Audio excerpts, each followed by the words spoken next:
Mon prénom c'est Nethanel, Nethanel. Mon nom de famille c'est Habib, A-B-I-B.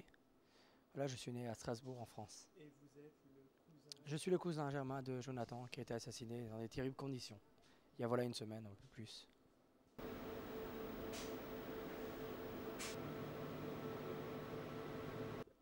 D'abord, je trouve que c'est pas suffisant ce qu'il dit et c'est outrance. C'est-à-dire, si mon fils est réellement derrière ce qui s'est passé, ce n'est pas bien.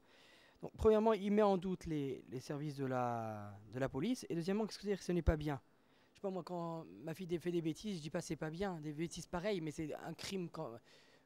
Qui pourrait s'imaginer un crime pareil en tuant des enfants, des parents, en effondrant des familles? On dit non, c'est pas bien. Mais qu'est-ce que c'est pas bien? Mais est-ce que les présidents de la République, le président de la République française, est-ce que les consuls, les consuls, je ne sais pas, toutes les personnes qui ont pu parler ont dit des termes, mais c'est atroce, c'est criminel ce qui s'est passé. On dit pas c'est pas bien. On dit pas voilà, il a eu tort. Je sais pas moi, ma fille frappe son petit frère, je vais pas lui dire c'est pas bien. Je vais la réprimander bien plus fortement que ça. Il y a des regrets de sa part, mais ce n'est pas suffisant de votre point de vue. C'est pas suffisant. On dirait il se cache derrière je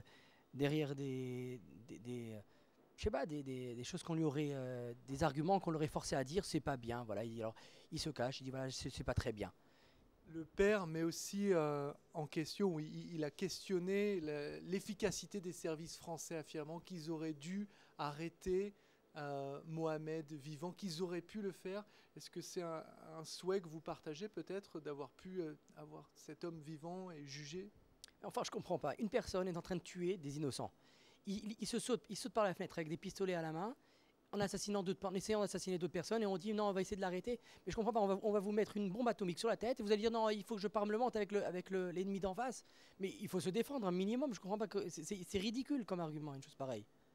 Qu'est-ce que vous attendez de la part du père du tueur, de vos proches? Non, je vais vous dire, j'attends rien de la part du père de l'assassin. Ce que j'attends, c'est que les médias arrêtent d'interviewer des assassins ou des parents d'assassins pour savoir ce que eux ils pensent de leurs enfants.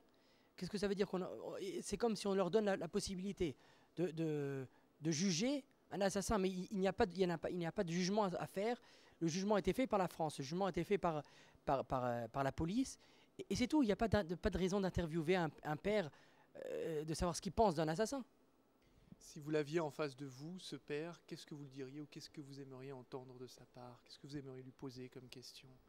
Écoutez, un fils n'est pas responsable de ce que fait le père, un père n'est pas responsable de ce que fait le fils. J'aimerais entendre des souhaits de regret par rapport, de condoléances face à la veuve, face aux orphelins, à l'orpheline, mais jamais qu'il aille juger les actes de son fils. Aussi dur qu'il puisse le dire. Ce n'est pas lui de juger une chose pareille. Donc encore une fois, dans ce que vous lisez là, de ces paroles sur une sorte de remords par rapport aux morts d'enfants ou quoi, c'est rien quoi ce qu'il écrit. Ce que ce criminel a pu faire, c'était le mal absolu, c'était tout ce qu'il y a de plus mal dans ce que le monde peut connaître. Il n'y a strictement rien à attendre de la part du père. Et les mots qu'il a prononcés ne sont en rien, mais nullement réconfortants.